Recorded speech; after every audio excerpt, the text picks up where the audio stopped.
Welcome to Literacy Talks, the podcast for literacy leaders and champions everywhere. Brought to you by Reading Horizons, Literacy Talks is the place to discover new ideas, trends, insights, and practical strategies that will help all learners reach reading proficiency.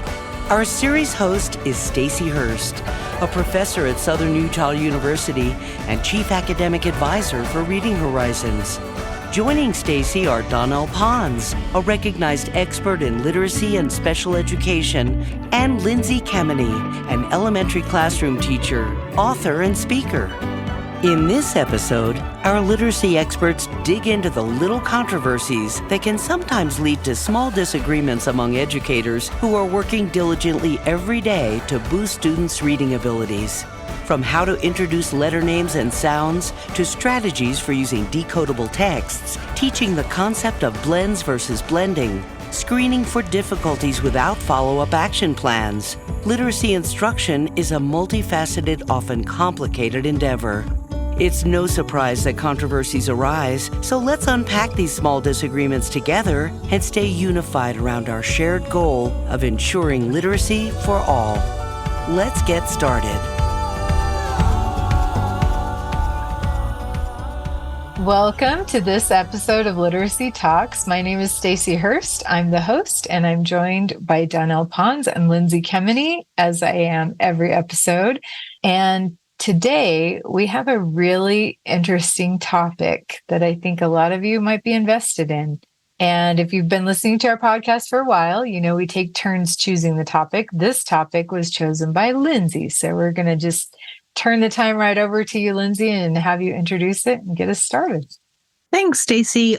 Okay, so today we're going to talk about little controversies, those little disagreements that we might have within our field and that we see a lot of times, maybe if you're in a lot of, social media groups, Facebook groups, that kind of thing, within the science of reading. And you'll find people have strong opinions about one thing or the other. So this is your guys' opportunity to bring something up and share with us your opinion so you can kind of get on your soapbox if you want a little bit. And then we can react. We might agree with you. We might disagree with you. There might be research on your side. There might not. Maybe there's no research yet. And let's just kind of talk about it and it will be fun. So I just thought, I'll start with something. And then Stacy, maybe we'll go to you, and then Donell will go to you, and we'll just keep going around until we're out of time or out of these little things to talk about. So I'm going to start. And this one surprises me because I have a lot of respect for the people that are proponents of something that I don't agree with. Okay. And I have a lot of respect for them. So I want to clarify that. But this has to do with introducing the alphabet letter names and sounds. And then there's a lot of people that are saying, and I feel this getting louder and louder that are saying we should focus on the sound first because that is what students need to read and not focus so much on the letter names. And they talk about how the letter names can be confusing, like W. Okay, the name W, nowhere in that name has the sound W, right? So they're saying that that's confusing and we should just focus on the letter sounds. So this is something I really strongly disagree with. And I think that it's very rare to have a student who confuses the letter names and sounds. And I say that because in the last most recently I can remember, let's say the last 7 years of teaching in the lower grades, I have not had a student not be able to learn the letter names and the sounds. So I think this is really rare. And generally, these people are talking to general education teachers.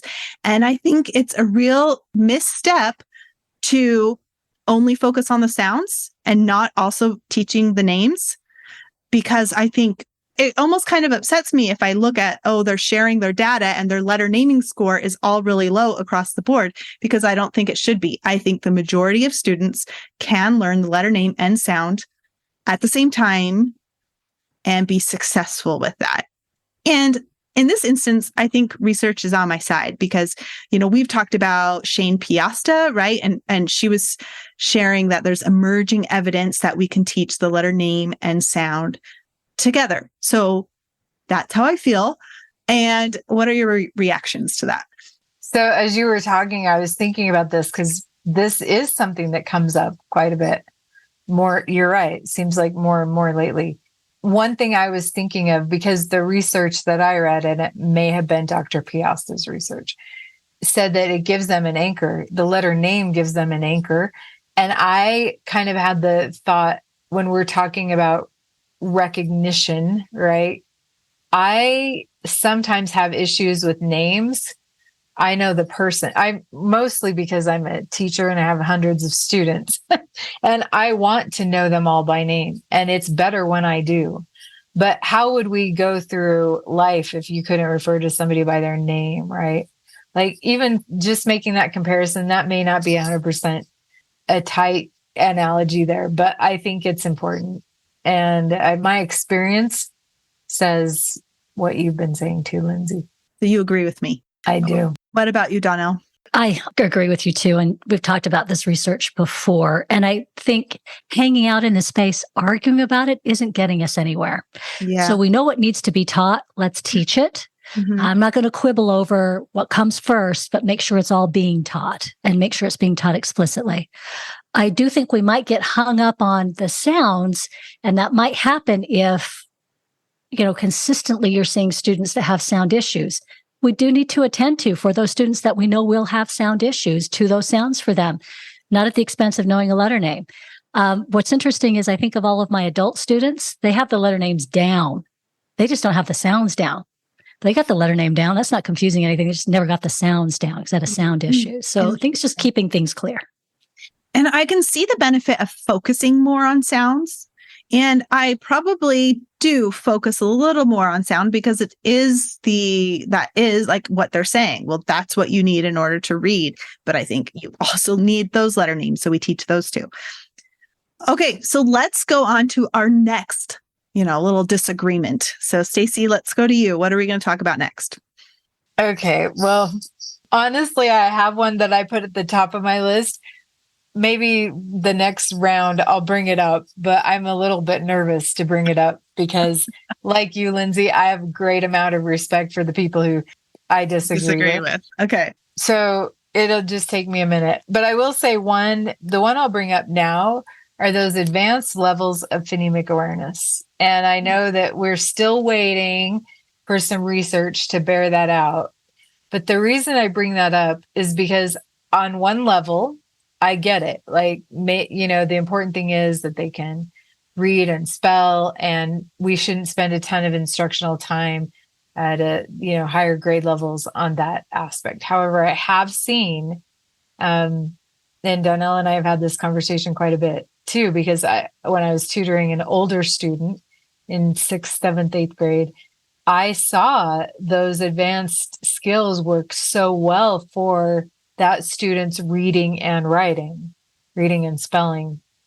So my experience with it was contradictory to what everybody else was saying the research said about it. So I know all readers are different, but I'm willing to hold space for we don't know everything we need to know about this yet.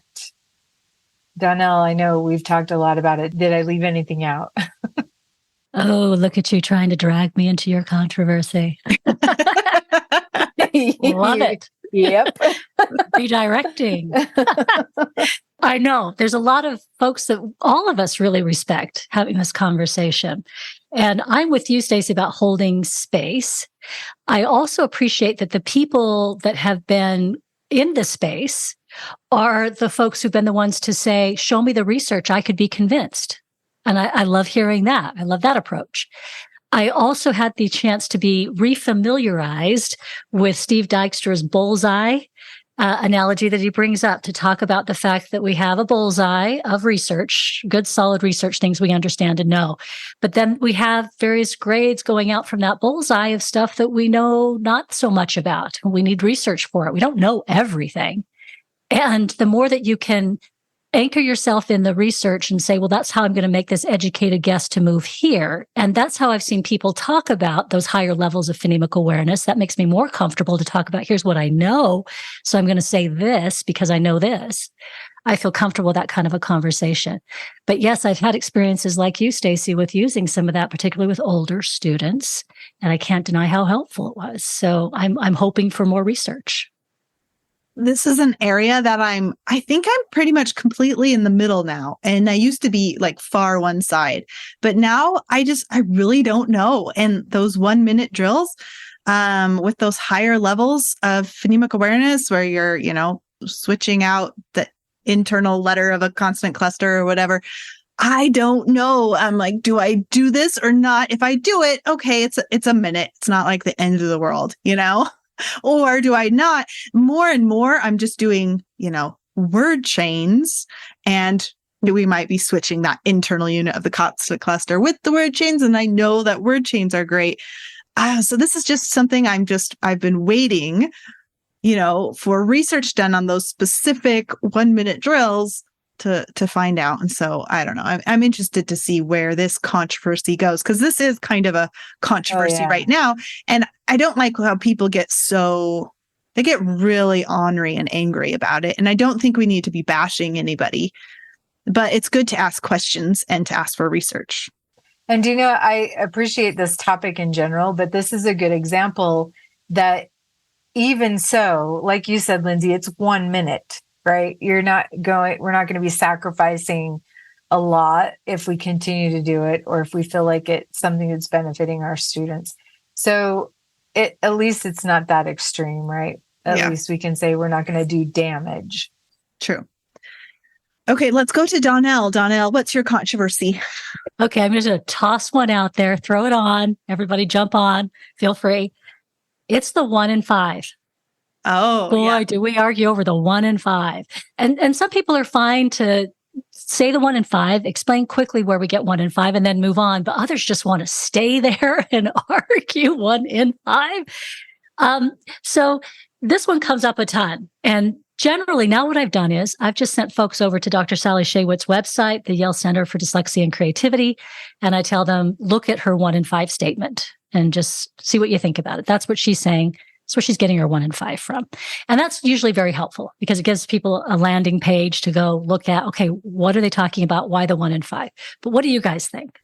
Yeah, well, and to clarify, 1 in 5 means, Sally Shaywitz is talking about 1 out of every 5 students has dyslexia. And so we say, up to 20% of the population might have dyslexia, but some are saying, no, it's more like 15%. And some are saying, it's more like 10%, right? And it's just where you put the cut point. I mean, that is what's hard about it. Is dyslexia is a spectrum from mild to severe, and it's just where do you draw the line? I agree with that. It is an interesting statistic anyway, because we were also recently reminded you can't have that diagnosis without instruction, right? So when you take that into consideration too, you have to measure the quality of the instruction. So, Oof. Yeah. So I think that's just a hard number to nail down, but I think it's in our students' best interest to lean into that and to say, I'm going to have a somewhat significant portion of my students who will need extra support. Yeah. And I think my takeaway from the 1 in 5, and thank you, Lindsay, for explaining the 1 in 5, because I've heard it so much, I think everybody knows what it is. Yeah. I think what my takeaway now, after being in this for so long, and mind you, this is personal. Again, the 1 in 5 is personal because I have people in my household who have dyslexia and heritable condition for us. And then thinking about the quality of that reading instruction, and all of my children received interesting reading instruction. Let's just put it that way, variable in terms of the quality. And that does have an influence and an impact. You're absolutely right. So all of that is very interesting conversation. But all of that to say is that all I go back to is it's not okay or acceptable to say, well, they're just going to be kids who struggle with reading. Nope. I mean, that's if I take anything away from 1 and 5 is nope to that. And we have good, solid instruction. So let's get busy with it. Nope to some people just struggle with reading. Nope to some people just aren't good spellers. And nope to some people just don't get math. We know why we struggle with those things. We have better instruction. So that's where I go with it. Yeah, I think the important thing is just to, see what the students' weaknesses are and go from there. And most of us as teachers, we don't have to worry about diagnosing a student or not. But it is interesting to think about, okay, I have about 25 kids in my class. Oh, potentially up to 5 may have dyslexia. And if I have a whole bunch more, then I'm like, oh my goodness, I wonder if we better look at the instruction. Maybe coming into your class, their instruction wasn't as strong. Maybe they haven't been in school. I don't know. But whatever the reason, we need to find their weaknesses and teach them to read. And whether they have dyslexia or not, they all can learn how to read. And so, Lindsay, you hit another one that I'm just going to tag on to that because I could be here for days. I'll stop. But you could tag on, we get removed from that by you saying, and you said something very important, teachers don't get to diagnose. Certainly in the state of Utah, we don't get to diagnose. But that does not mean that because I am part of the solution for that student, I am part of the treatment for that student, that I then don't have to know anything about it. Absolutely not. Just because that quirk in how we do things has happened does not separate me from the solution. Yeah. Mm-hmm. And you know what, just because we're on this topic, that's one of the things that I had on my list. And this is absolutely from experience. It's related. So it's not like a separate thing. But that idea that dyslexia doesn't exist, I think is damaging. Also, to acknowledge that we have learned so much. Everybody has benefited from what we've learned about dyslexia. And I think the notion of I don't have to worry about that, I'm not a special educator, is wrong and damaging. I know just the name dyslexia for my son, it was such a relief because it's like, it's not just some weird thing. You have a problem with you, you have dyslexia. This is something you have. It's not your fault. Guess what? Other people have it too. Now you're part of this community. And for my son, I feel like it gave him hope. I know we've talked about before the name, how sometimes it's not helpful because a lot of teachers and educators, people don't know what dyslexia is. And that's because we've never had, most of us weren't trained that either in professional development or in college. So a lot of times I find the name dyslexia can be an issue because then people think, oh, we better get them color overlays and start doing vision therapy, which plays into a huge myth. Yeah. Okay. And I think more broadly, the really important thing for educators, I definitely see how that would be hopeful for your son and for people with dyslexia. Gives them some space to work with things, right? But for educators, I think the really critical, important thing is knowing how to tell when somebody is struggling with reading and why. Because not every dyslexic looks the same either. Their core deficit might be different. So that's the important takeaway, right? Right. And that's one thing. That's why I was saying, well, we can't diagnose, but we can see what the weakness is, and go from there. Okay, let's go on. Okay, I think we're back to me. And then we'll circle around again. So the next little controversy, decodables. Sometimes, so I will send decodables home, and I see a lot of times other teachers saying, yes, but before you send the decodable home, make sure that you've read it with the child's read it to you. And I disagree with this. If a book is decodable, it's decodable. And if you're giving a child a decodable book that is decodable for them, that means it contains the letter, sound, spellings that you have taught them. So they have those skills and they can practice that at home with an adult or an older sibling. They know all those sounds, then they can practice that book at home. So yes, I send home decodables with my students every week. The first graders, they get them on Monday, they bring them back on Friday. And no, they haven't read them with me, but I'm not giving them decodables with sound spellings I haven't taught. Okay, any reactions to that one? So many, right? We all are emphatically in agreement. We've had this conversation robustly as a team before. And you know what? I was thinking too, it's like we have another episode where we talk about decodable text specifically. And I think the tagline for that episode was that it's like training wheels on a bike, right? well, we don't call bikes rideables, but it doesn't matter that I could ride a bike all I want, but that's not going to make a kid be able to ride a bike, right? They can even watch me riding the bike. That's not going to mean they can do it. And what we know about how reading develops in the brain, they actually need that experience decoding the text, sounding it out, working through it. We're not doing them any favors if they're over relying on their language comprehension to read a text. Yeah, I'm in total agreement. Like you just said, I think on this one we all agree, but you see a lot of things. That being said, I see all kinds of things happening with the codables, right? And I think the worst one I see is when, like you were feeling pressure, Lindsay, is when people say, well, the teacher has to read it first. That makes no sense to me. If we have indeed taught the sound spellings for what's going to be in that text, and the students should have the opportunity to do it. And I like your analogy. I think we have used the bike before, but it's still not even the same experience with somebody's hand on the back of the seat. Still holding that is still not the same experience. So all of those things would be representative of not actually letting the student have the opportunity with the text. Yeah. If you're wondering where to find proven, outcome-focused ways to put the science of reading into practice, you're in the right place. Reading Horizons Discovery is the evidence-based foundational literacy program educators asked for and helped create. With integrated components that emphasize phonics, phonemic awareness, high-frequency words, and rapid assessments that make grouping and individualized instruction easy to manage and deliver, this is the program that makes literacy instruction streamlined and more successful for teachers and students alike, so all learners can achieve reading proficiency. Go to readinghorizons.com/product guide to download complete program details today.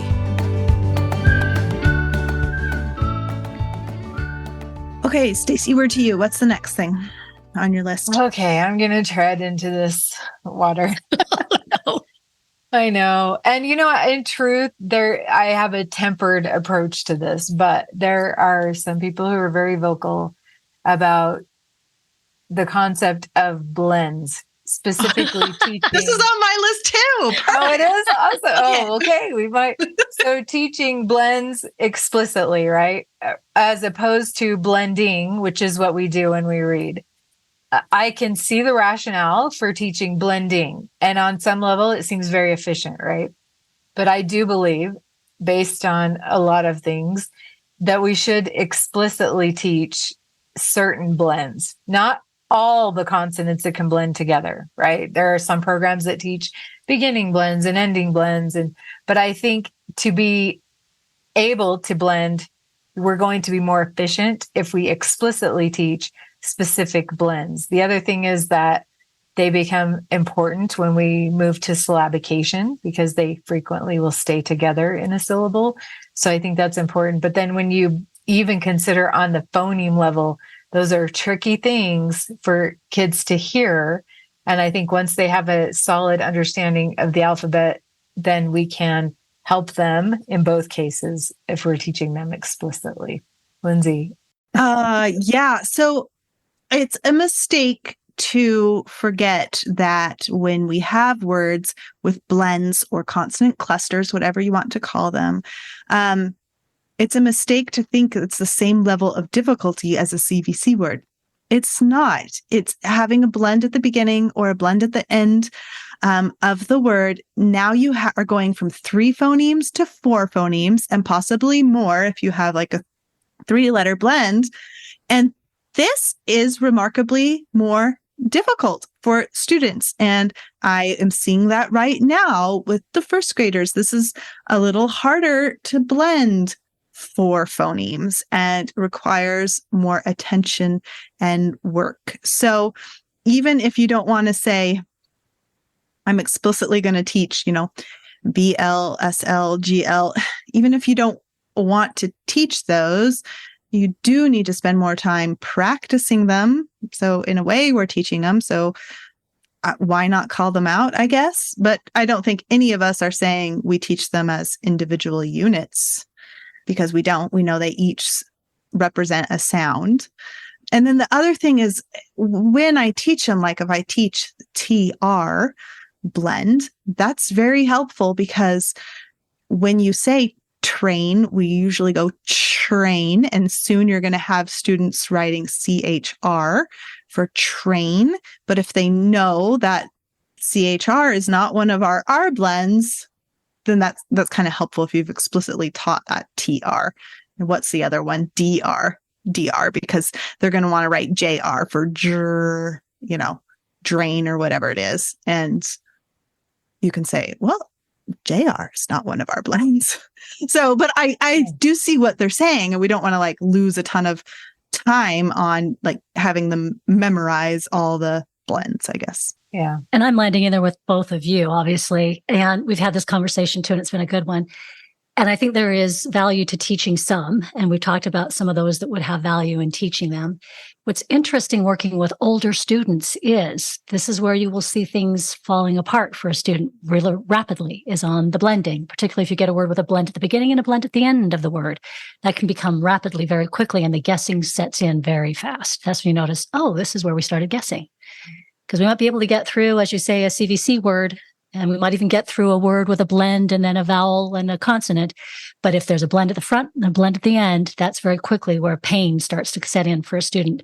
And it's in those blended sounds. And then you add to the fact that then you're going to start running into some of those welded sounds that we talk about maybe with the OLT, and that kind of a thing. If we haven't done the blends well and have a good firm understanding of what a blend is, when we move into that can be very challenging. So this is a really interesting and great conversation to have around. And like you say, Lindsay, I don't just spend a great deal of time, and I'm not going to spend a great deal of time on what I consider to be maybe the more approachable blends, but there's room here to be doing some work. And, I think just on a logical level too, we've all called out that developmentally, this is a speed bump for most readers, actually, especially when you're talking about hearing the sounds and knowing how to spell it. So just on that level, it would merit more explicit instruction. So I think that might be oversimplifying it, but that is what I think. Okay, Donell, we're back to you. Do you have another one? Oh, gosh, Stacy, that wasn't nearly controversial enough. Okay. I don't know if this is a controversial one, but I see it happening a lot. And so I'd love to have discussion around it and maybe some ideas about why it happens and why it happens with such frequency, and maybe some of the reasoning that what we might be using at different settings as to why it's occurring. Screening for reading difficulties, and then there's absolutely no action plan. What is that? I mean, I've even walked into schools that have said, oh, we've got this rigorous screening, and then I'll ask, and then what do you do? And there's blank looks all around. So I'm like, what? Talk to me, folks. What do we see going on? What's happening? It's because it's just a requirement. Like their state says you have to do this screener. Okay, do the screener, check the box, done. And then, but absolutely, we need to follow up, because if you're not doing anything with the data, there's no point in doing the assessment in the first place. Which I actually have this on my list too, Donell, but I wrote it down as interpreting data. Okay, thank you. You don't just take it at face value either, right? Like you could have a student on benchmark. We could have 5 students on benchmark, all for and they'll still have different strengths and weaknesses that you need to address. So I think looking at the data and analyzing it, interpreting it is important. I actually tell my students, I don't know of very many assessments. Luckily, in the state of Utah, the ones that are required are very backed up with research, right? We have Acadience, for an example. The data is not worthless. Like every piece of data can be worthwhile if you know how to interpret it. So if somebody has taken the time to administer the test and you get the data, we would be doing ourselves and our students a disservice if we don't look closely at it. And then, to your point, Donell, an action plan will emerge because it tells a story and tells you where to focus next. Yeah. Lindsay, I like you bringing up the fact that this could be a product of legislation, because I do think that's a big component of it. Is in many states, it's now in some sort of piece of legislation, you have to have screening of some kind. And I would like to see an equal amount of focus put on screening with, and never seeing screening without, but screening with always. So it's great. Thank you.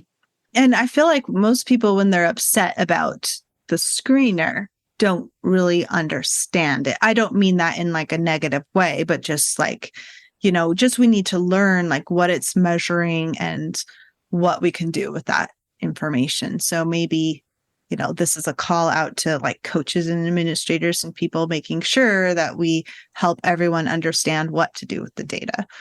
Okay, let's go really quick, one more each, okay? And this time I'm going to choose something that I know I have a different opinion than both of you. Okay, and it's not the left to right thing, Stacy, because we've talked about that already. Is it about iPhones versus Android? No, it's not about iPhones versus Android, because we all know that my Android is better. But do we? A sample of the three of us on this call right now, I think you'd be in the minority. Data would support. I like being the minority. That's the thing. Like, I'm not going to do the name brand just to have the name brand. Anyway, this one, okay, I do what you guys do. So people say letters don't say anything. So when people say this letter says whatever, they're like, the letters don't say anything. I don't hear anything. Look, there's letters on the page. I don't hear anything. And I think that's a little silly because I don't think anyone actually thinks the letters are going to speak off the page. But, and so in our community, we say, no, the letters represent sounds. They don't say sounds, or they spell sounds. And so in my classroom, we will say the A spells ah, or C spells k, K spells k, CK spells k. And so I kind of have switched to the word spells instead of says. But I don't think that little kindergartner and first graders really get the difference anyway. And I think it's fine if they're like, A says ah. I don't think it's the end of the world. Donell, I've heard you talk about how your adults, that was a huge thing for them. Like, to switch, to be saying it represents or it spells. And I just don't think in the primary grades, it really is. I feel like it's the same thing to them. So. Hey, you might be surprised to hear this, Lindsay, but I agree. Oh, you do? When you're talking about little kids, absolutely 100%. Yeah. We've never ruined a kid by saying the letter makes a sound.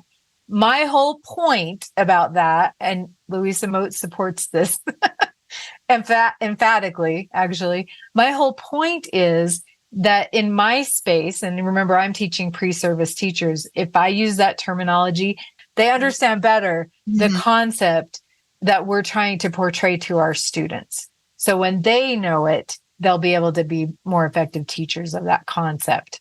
That's where my whole emphasis comes in with that.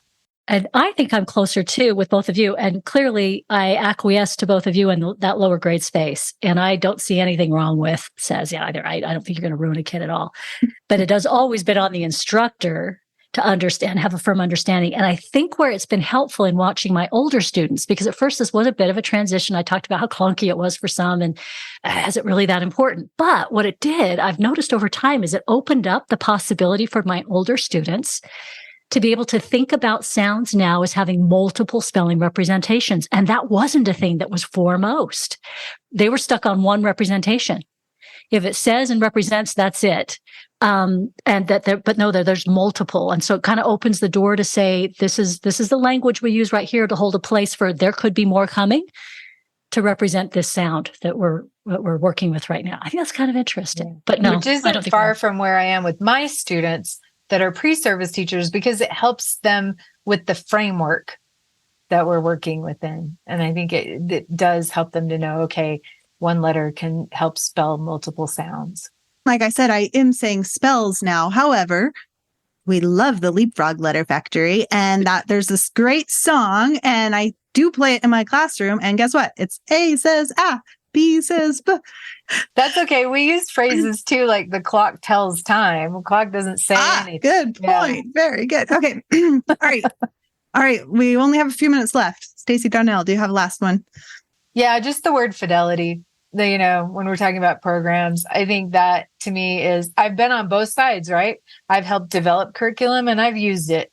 And I think fidelity is a double-edged sword, because there is no program that is perfect. So if you're doing a program with fidelity according to how it's written, you're going to do a disservice to somebody in your classroom.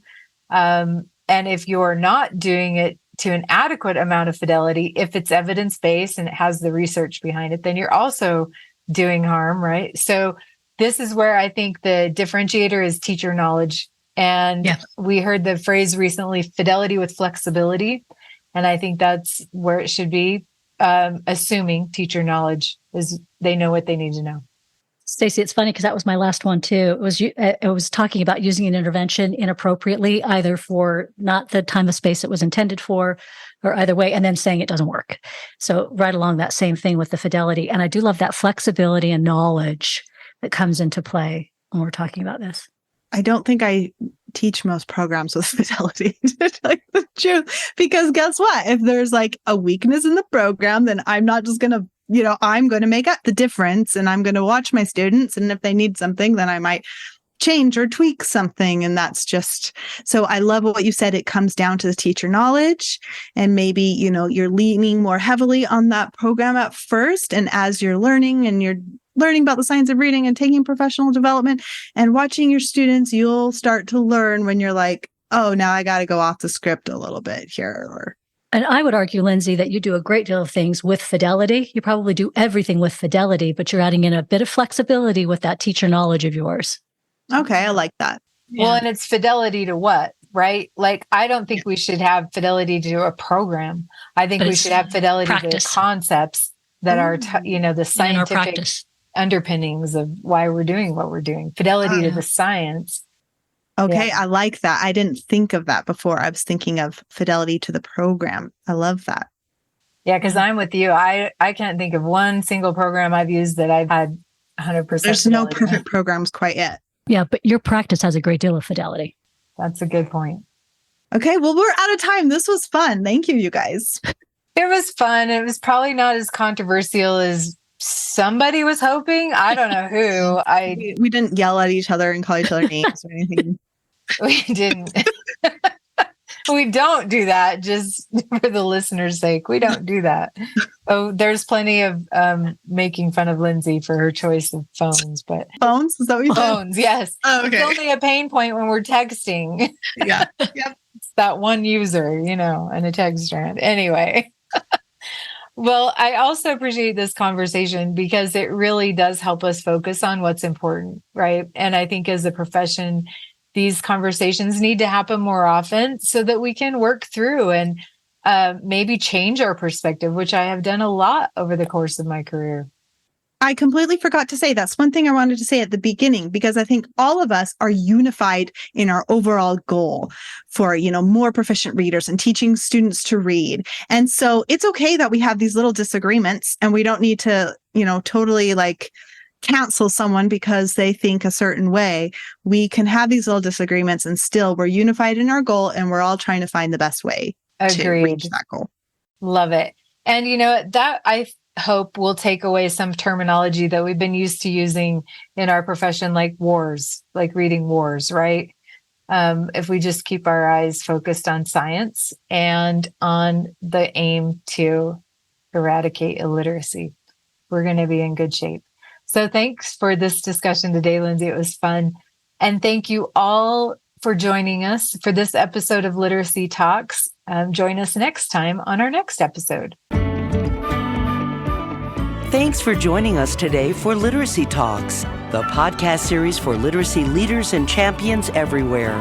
We invite you to join the Science of Reading Collective, our free community and resource hub, so you can stay current with new ideas, free webinars, resources, and more. And be sure to visit Literacy Talks online for resources, access to every season's episodes, and more at readinghorizons.com/literacy talks. It's an exciting time to teach reading and ensure your students reach grade level proficiency this school year. Literacy Talks comes to you from Reading Horizons, where reading momentum begins. Join us next time.